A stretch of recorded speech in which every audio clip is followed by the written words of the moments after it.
volvemos a encontrarnos nuevamente para seguir acompañando a Jesús en su andar entre nosotros. Y la historia que hoy continuamos viendo es el momento en el que Jesús está regresando. ¿Se acuerdan? Porque él estuvo, según estuvimos viendo en los últimos videos, estuvo unos 3 meses fuera de su país. Y ahora estaba volviendo otra vez, por fin, a Galilea. 3 meses afuera. Uno extraña, ¿no es cierto? Uno extraña a su gente, sus lugares. Y entonces Jesús se embarcó con sus amigos para volver a Galilea, la región donde había realizado mayor cantidad de milagros, obras de misericordia. El trayecto que los separaba a través del lago no era algo demasiado largo, pero sí les dio el tiempo para que pudiesen reflexionar juntos sobre la sorprendente reacción de la gente pagana frente a la posibilidad de escuchar la palabra de Dios de labios del maestro judío. La verdad, ellos nunca lo hubieran imaginado, fue toda una sorpresa. Sin embargo, fueron testigos y vieron gente con una fe descomunal y unas ganas de aprender acerca del Dios de Israel como, la verdad, pocas veces habían visto. Igualmente, por supuesto que extrañaban su patria, estaban felices de por fin volver otra vez a Galilea. Al desembarcar se encontraron con toda una delegación de políticos y religiosos que los estaban esperando. Eran fariseos, saduceos y también herodianos. Grupos que eran antagónicos entre sí, pero en esta oportunidad habían elegido estar unidos. Habían hecho un frente común contra Jesús. No hubo una bienvenida para él. Por el contrario, en su patria lo recibieron pidiendo que les dé una señal del cielo. El relato bíblico lo dice así. Buscamos juntos Mateo capítulo 16, versículo 1. Ahí dice: los fariseos y los saduceos se acercaron a Jesús para ponerlo a prueba. Le pidieron que mostrara una señal del cielo. Una señal del cielo. El contraste entre la fe de los que se llamaban paganos con la incredulidad de los religiosos judíos se hizo tan evidente, que sacudió, de verdad, sacudió a Jesús y a sus amigos. Fíjense cómo dice Marcos 8:12. Dice que él lanzó, Jesús, ¿no?, un profundo suspiro y dijo: ¿por qué pide esta generación una señal milagrosa? Les aseguro que no se les dará ninguna señal.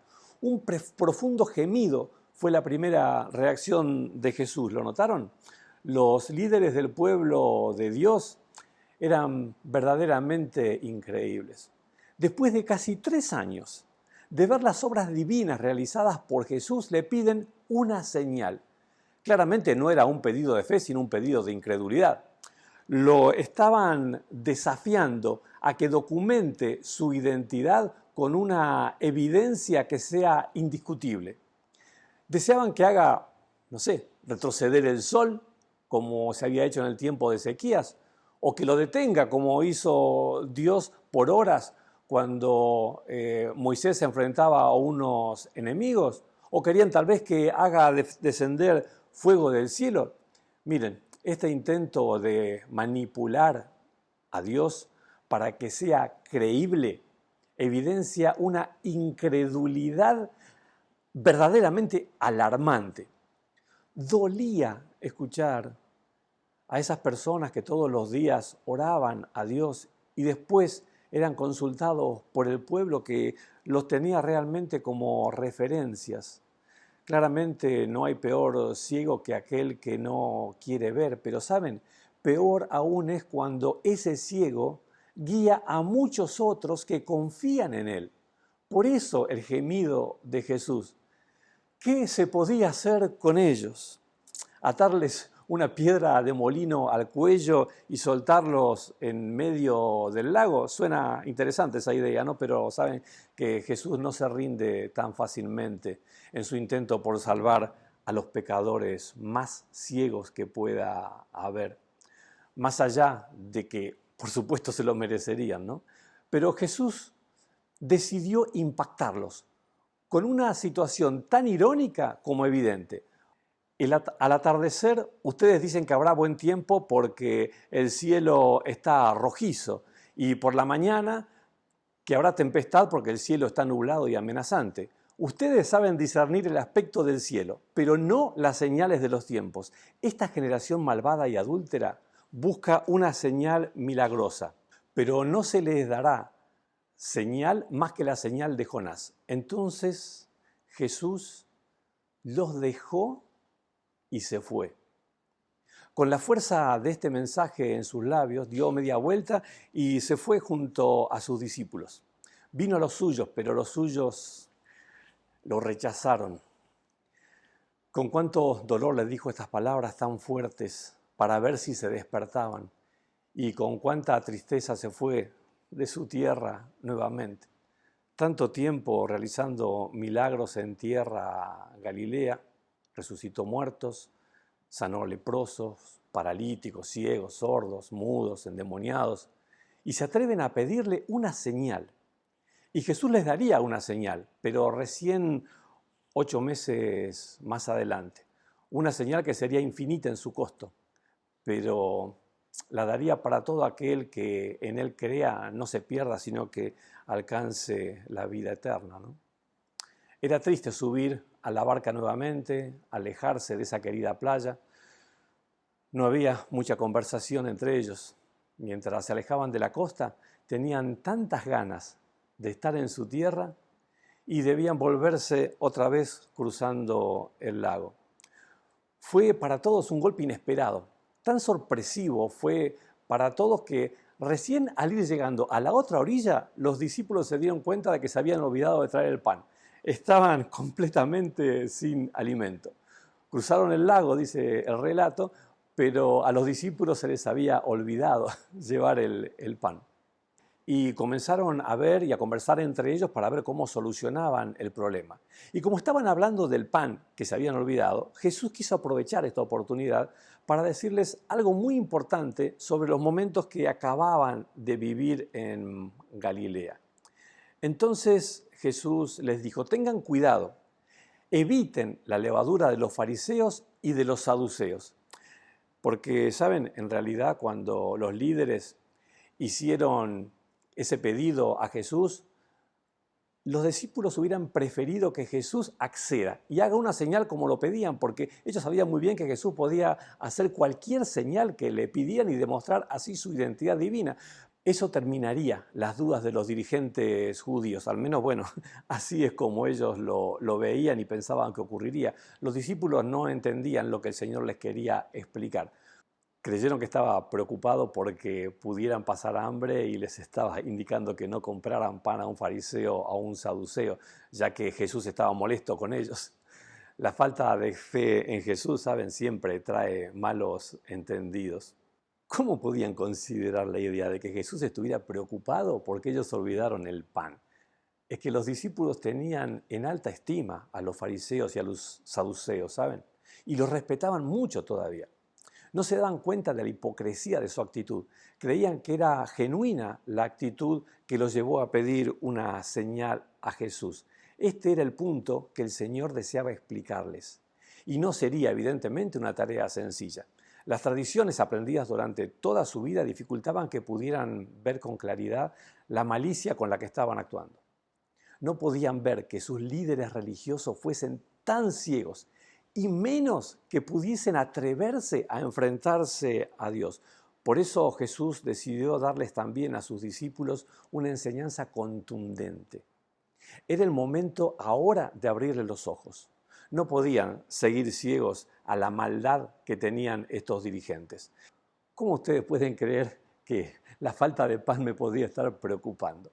¿Cómo es posible que les cueste tanto entender? Mateo 16, 11 y 12 nos dice: ¿cómo es que no entienden que no estaba hablando yo del pan, sino de tener cuidado con la levadura de los fariseos y los saduceos? Entonces comprendieron que no les estaba hablando que se cuidaran de la levadura del pan, sino de la enseñanza de los fariseos y de los saduceos. Jesús sabía de la influencia de estos líderes sobre la gente en general e inclusive sobre los suyos, sus discípulos. Él tenía muy claro que su actitud era como la levadura que leuda a toda la masa en la que se encuentra. A Jesús le dolía ver cuánto le costaba a sus amigos dejar de ser influenciados por las actitudes de los fariseos y los saduceos. Decirle a Dios lo que debe hacer para que demuestre quién es Él. O, de lo contrario, no creeremos. Saben, esto es típico de quien no lo conoce suficientemente. A veces las personas queremos que Dios, que todo lo puede, haga por nosotros lo que nosotros necesitamos que Él haga y entonces creeremos en Él. No es tan rara esta actitud, ¿saben? En realidad es bastante común. Si Dios no me consigue el trabajo que necesito, si Dios no me sana la enfermedad que tengo, o si no me soluciona tal o cual problema, no voy a creer en Él. Bueno, o sabré que Él no me ama y no le importa.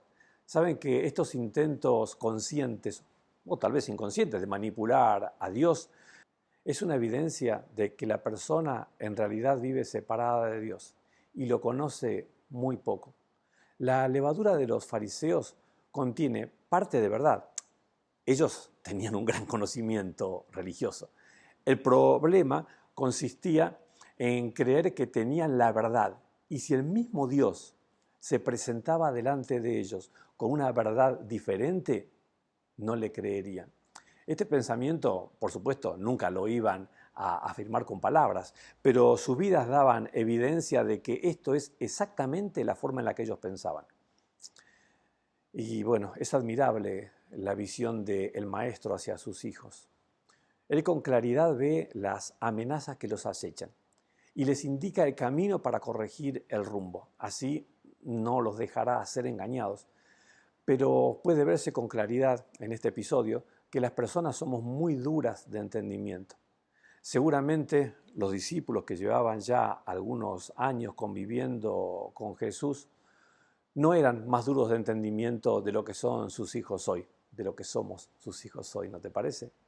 Por eso, al cerrar este pensamiento, quería invitarte a pensar lo importante y lo valioso que es escuchar la voz de Jesús, aunque a veces esta voz o el camino por el cual Él nos indica andar no coincide con lo que yo quisiera o con lo que a mí me parece.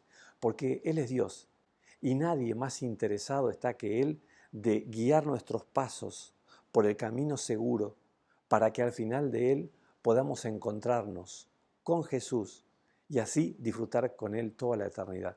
Dios te bendiga a vos y a mí para que no nos dejemos llevar más de la cuenta por los que quizás aparentan saber mucho o conocer mucho, sino que nuestra mente y nuestra decisión siempre esté en armonía con lo que el Señor espera de nosotros. Que Dios nos bendiga.